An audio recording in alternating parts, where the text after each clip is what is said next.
Salut la famille et bienvenue sur notre chaîne 3 minutes d'impact. Si vous êtes nouveau sur cette chaîne, vous savez quoi faire. Ne manquez pas de liker, de partager, de vous abonner et de commenter pour la gloire de Dieu. Alors, pendant que j'étais en train de défiler sur mon téléphone, je suis tombé sur une vidéo qui m'a beaucoup parlé. C'est une vidéo qui m'a beaucoup marqué et j'ai décidé de la partager avec vous. Et je prie afin que l'impact qu'elle a produit dans ma vie, qu'elle le produise aussi dans votre vie au nom de Jésus-Christ. Il est question de ce papa que nous connaissons très bien, le pasteur Mamadou Karambiri. Un papa qui a des témoignages très forts, très percutants. Alors, je n'en dirai pas plus et je vous laisse, n'est-ce pas, écouter et regarder ce témoignage. Dites-nous en commentaire ce que vous en pensez et on se dit juste à tout de suite pour la conclusion. Alors un jour, j'étais couché, un après-midi, Dieu me dit, mets-moi de la sorte à l'épreuve et tu verras si je ne veux pas les éclus des cieux. Il dit, ah bon, ça veut dire quoi? Je ne comprenais pas. J'étais converti en quelle année? 73. J'ai 3 ans de conversion. On ne m'a pas enseigné ça. Dieu est en train de m'enseigner. Alors, qu'est-ce que j'ai fait? J'ai acheté un cahier. Dans ce cahier, j'ai dit, mais Seigneur, si tu dis de te mettre à l'épreuve, moi je vais te mettre à l'épreuve. J'ai dit, je touche un salaire X actuellement. Mais je vais te demander 10 fois ce salaire-là. Même nos ministres n'ont pas ce salaire-là. Le président avait ça tout juste un peu plus. Ceux qui avaient ce salaire-là, ce sont les expatriés français qui sont venus en Afrique pour travailler. On a bonifié leur salaire de fait qu'ils sont expatriés, tout ceux qui avaient ça. Et quand j'ai montré ça, j'ai écrit dans mon cahier, mais Dieu n'a pas ri, Dieu n'a pas dit petit malin.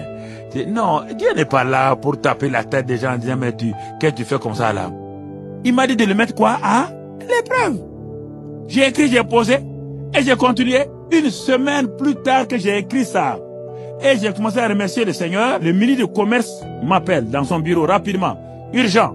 J'arrive, dit, monsieur Karambiri, nous avons une entreprise de textile ayant 800 ouvriers et tous les cadres sont des expatriés.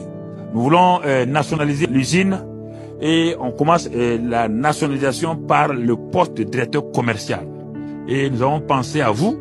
En réalité, je n'étais pas trop intéressé parce que je ne voulais pas quitter la capitale à l'époque.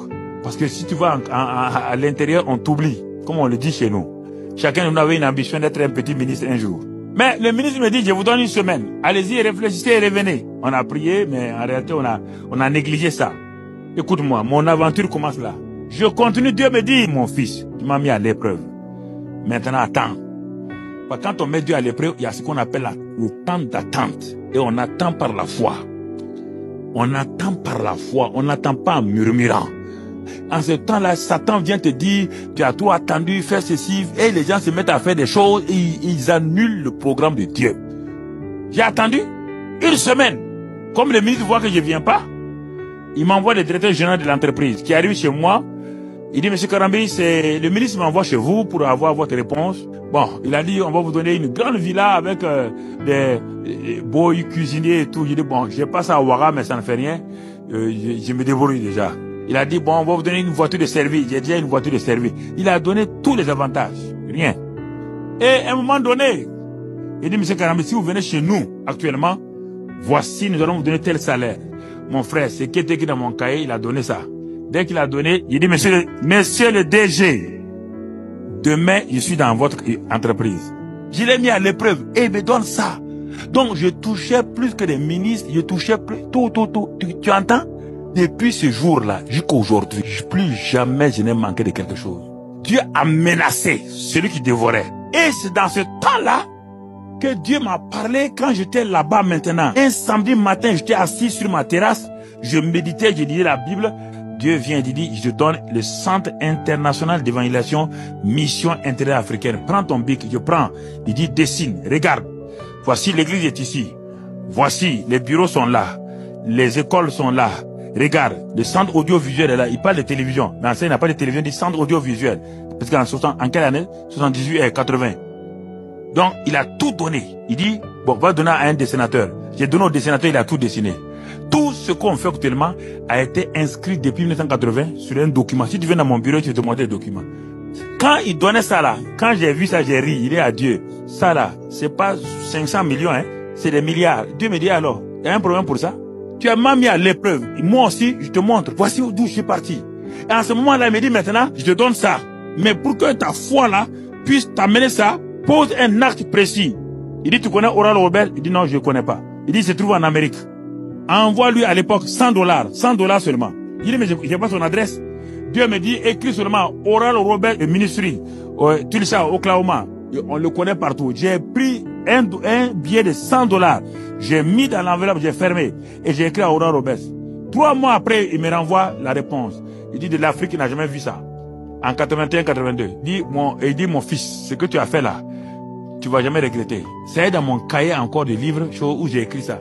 Je n'étais pas pasteur, hein, j'étais directeur d'entreprise. Les gens se réunissaient dans mon salon. Tu m'entends? Dieu m'a dit, tu auras la plus grande église du Burkina. La provision surnaturelle, les idées. Il a ouvert le ciel. J'ai commencé en tant que directeur, aider les pasteurs de brousses, comme on dit dans les villages.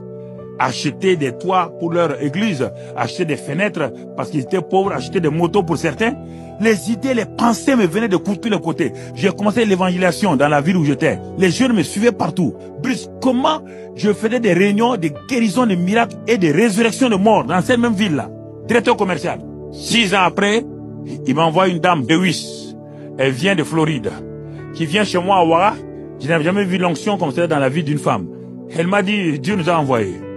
Elle était avec Wenshaw à l'époque. Elle a dit, monsieur, dans 8 ans, Dieu t'envoie dans le monde entier. Il dit, mais moi, je suis assis d'abord en province ici. Elle me dit, dans 8 ans, Dieu m'a montré, tu vas dans le monde entier. Dieu m'avait dit ça. Mais elle est venue confirmer. Tout ça à partir de quoi? De ce que je vous dis là. Quand j'ai mis Dieu à l'épreuve, j'ai jeûné et prié, fatigué. Quand j'ai obéi à la parole, c'est en ce moment-là que mon jeûne et ma prière ont été utiles. Et en pleine révolution. On ne voulait même pas qu'on parle de Dieu. C'est en ce moment que Dieu m'a élevé de cette ville-là pour m'amener dans la capitale. Le président de l'époque, à l'époque, Sankara, il savait que je suis chrétien. Et on disait qu'on combattait les chrétiens. C'est en ce moment que moi, on m'élève comme directeur général de la plus grosse société du pays. On m'établit comme vice-président de la chambre de commerce, comme vice-président du conseil économique et social, président de la compagnie aérienne. C'est en ce moment que je suis monté en flèche en pleine révolution. Au moment où on combattait la religion, c'est en ce moment, moi, en appliquant les lois spirituelles, en obéissant à ça, Dieu m'a élevé. Mettre Dieu à l'épreuve, c'est une chose qui est très importante. Un enfant de Dieu doit savoir mettre Dieu à l'épreuve. Et nous voyons à travers ce témoignage que le pasteur Mamadou Karambiri a mis Dieu à l'épreuve. Et Dieu a répondu. Dieu est capable de répondre à nos prières. Mais il faut parfois qu'on décide aussi de le mettre à l'épreuve. En tout cas, j'espère que cette vidéo vous a béni et vraiment que le Seigneur vous accorde la grâce d'obtenir ce que vous lui demandez depuis, au nom de Jésus-Christ. Alors, n'oubliez pas de liker, de partager, de commenter et on se dit simplement à la prochaine pour une prochaine vidéo. Shalom.